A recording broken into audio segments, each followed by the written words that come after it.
Welcome to the series Critical Thinking Skills in Science. This is Chapter 8, Non-Western Science, Session number 6, the last session of this chapter. We're back to the image of the house, and what we've finished it off of starting from the bottom with the culture, the Weltbild, and then choosing our source of reliable knowledge, going to our basic beliefs. What are our basic beliefs about our house? What that system of thought produces, where we then have our different methods of getting to, which relying upon do we or can we or should we rely upon human reason independently, autonomously? Is that the way we were created to operate? Or did God call us into relationship with Him to depend upon His Spirit of truth as using our human reason? Then as those different methods, and then it has the science then that we will we practice, and then we have our sources, our two sources of what are our sources. One is an omnipotent eternal God, and then that then created all the heavens and the earth. And then we come up to what were the different practices, or what were the different creations. Creation, heavens and the earth, was it a big bang? No, that's the Western model. That's hypothesizing, theorizing without any reference to an open system. That is but this being a non-Western science, we have an open system. So how was the creation? The creation, God created the heavens and the earth, and He created them with a purpose, and He created them to harmonize and to be able to work together in balance. And that is what we see in the creation of the heavens and the earth, and the creation of life, and the creation then of man himself. We're back to the quote, wrapping up. First, facts do not come to us as objective items seen in the same unambiguous way by all reasonable people. Theory, habit, prejudice, and culture all influence the facts we choose to observe and the way in which we perceive them. So that's what we're just finishing up on a non-Western science house. Why? Well, because of the four factors of theory, habit, prejudice, and culture, we get a different perspective. We get a different view of what another culture sees as their science, as their source of reliable knowledge. Paul Kurtz, in his book, The New Skepticism, he's commented, "I have observed that eyewitness observers of alleged paranormal events are often unreliable. Their perceptions often depend on what they expect to see." Okay, well, this is what we are just getting through with Stephen Jay Gould's quote, in that not all reasonable people see the same things or think the same things or perceive. And so in other words, because of theory, habit, prejudice, and culture, we see things differently. And so this gentleman, Paul Kurtz, makes an astute observation. He says, "I have observed that eyewitness observers of alleged paranormal events are often unreliable. Can't trust them." Why? Because their perceptions often depend on what they expect to see. Okay, I agree with him. The thing is, I think that Paul Kurtz is excluding his own witness as being reliable, because he does not believe in paranormal events. And so his testimony should be accepted because he does not believe in paranormal events. But if you take what he has said here and look at it the other way, say, no, wait a minute, okay, I do not believe in paranormal events, he says, and therefore my testimony is true because my perceptions don't depend on what I expect to see. I don't think that's the case, but Paul Kurtz has made an astute observation, but I just think that he needs to include himself within the parameters of that same observation. Now, going back to a biblical record of astute observations and how we're blinded to our own inadequacies, we're blinded to our own shortcomings. John chapter 12, verses 20 through 30. This is an account in the biblical record of a group that is traveling, going up to Jerusalem to celebrate a Jewish feast. Now, there were certain Greeks among those who went up to worship at the feast. Therefore, these came to Philip, who was from Bethsaida of Galilee, and asked him, saying, Sir, we want to see Jesus. Philip came and told Andrew. And in turn, Andrew came with Philip, and they told Jesus. Jesus answered them, The time has come for the Son of Man to be glorified.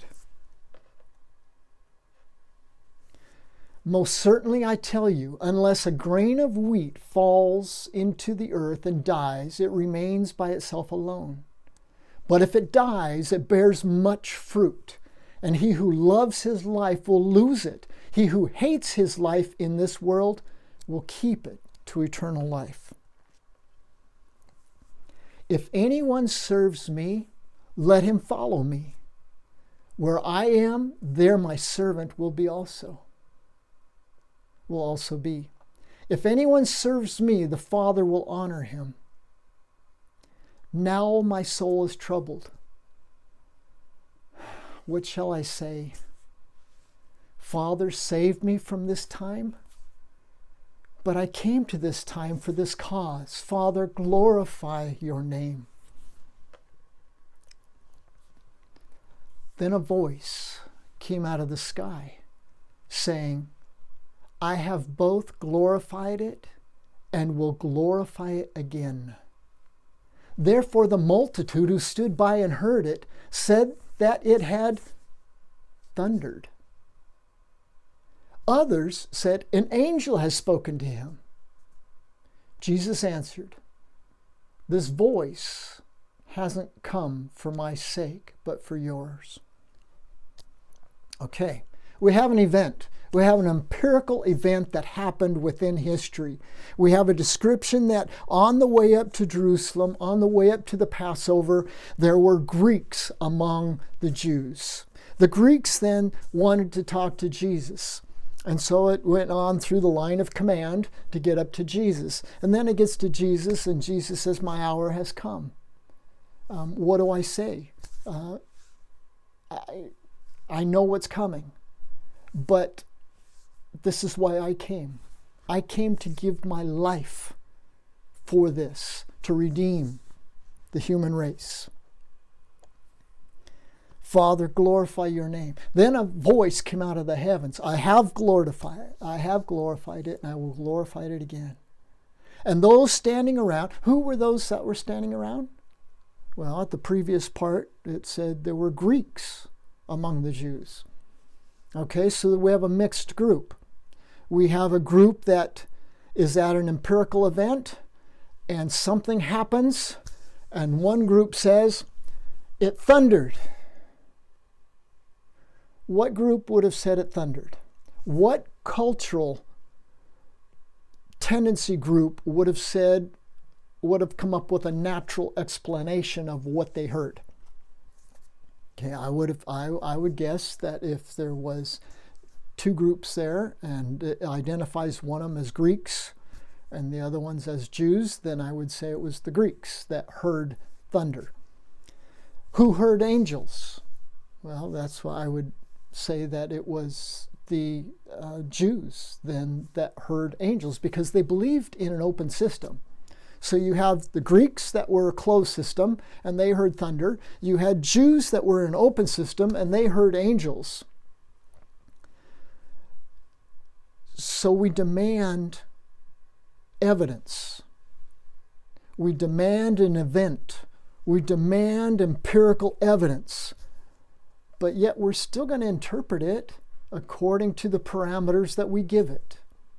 So it's not going to really change that much whether we really believe, because we're going to interpret by what we believe. That's what Paul Kurtz had said earlier.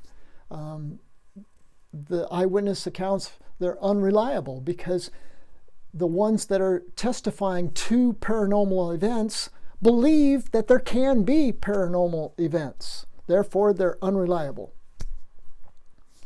But then again, he doesn't believe in paranormal events and probably doesn't believe in angels either. And probably doesn't believe that if God did speak from the heavens, all he would hear would be thunder.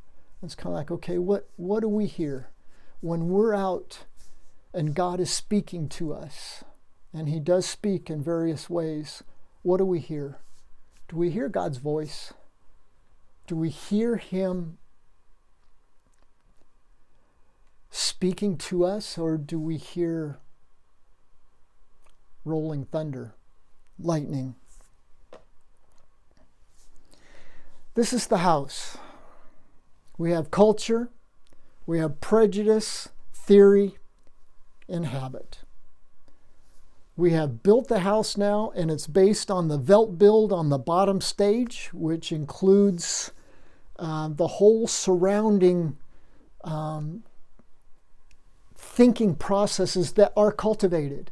And that's again what we need to be careful with. What are we cultivating? Are we cultivating something that is going to bring us to truth? Or are we cultivating something that is a lie, that will not bring us to truth, or that has a half-life of only 17 to so many years of being truth? And it's kind of like, okay, we'd be careful. We've been given freedom. God has given us the freedom to choose our source of reliable knowledge. He's been given the freedom to accept our basic beliefs. He's given us the freedom to develop our own system of thought. He's given us methods that we can choose. He's given us all these opportunities. But if we go back and read Romans chapter 1, it says, we have chosen a lie. We have chosen to serve the Creator over the created. And this is just, it's amazing. But this is what we're wrapping up on, is that we're coming up on a science that reflects what we choose to believe. And what we choose to believe is not justified by some academic or some philosophical system that is above reproach. We are justifying our belief system either through human intuition, human reason, human empiricism, or external authority. And those are basically our only sources. And I just think we need to take it carefully and to evaluate all the claims that come our way, as that previous verse that we had in another session is that these that were more civil, were more honest than those in Thessalonica, in that they studied. They actually heard, they listened, they took notes, and they compared it to what they knew was the source of truth. And it's kind of like, that's what we're called to do. Yes, we are to implement our reason, but not independently. Yes, we're called to implement our resources of observation and even skepticism of doubting, but always trusting in working in tandem with the Spirit of truth to get us to an enduring truth that has no half-life expiration date.